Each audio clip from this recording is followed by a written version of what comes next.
Ang mabuting balita ng Panginoon, ayon sa sulat sa mga taga-Filipos,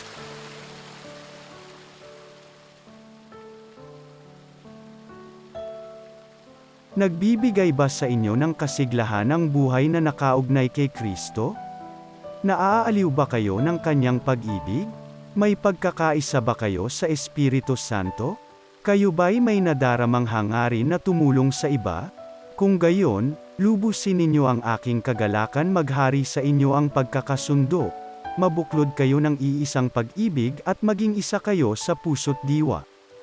Huwag kayong gagawa ng anumang bagay dahil lamang sa hangad ninyong matanyag, bagkus magpakababa kayo at huwag ipalagay na kayo'y mabuti kaysa iba. Ipagmalasakit ninyo ang kapakanan ng iba, hindi lamang ang sa inyong sarili. Magpakababa kayo tulad ni Kristo Jesus, na bagamat siya'y Diyos, hindi nagpilit na manatiling kapantay ng Diyos, bagkus hinubad niya ang lahat ng katangian ng pagka-Diyos, nagkatawang tao at namuhay na isang alipin. Nang maging tao, siya'y nagpakababa at naging masunurin hanggang kamatayan, oo, hanggang kamatayan sa krus. Kaya naman, siya'y itinampok ng Diyos at binigyan ng pangalang higit sa lahat ng pangalan.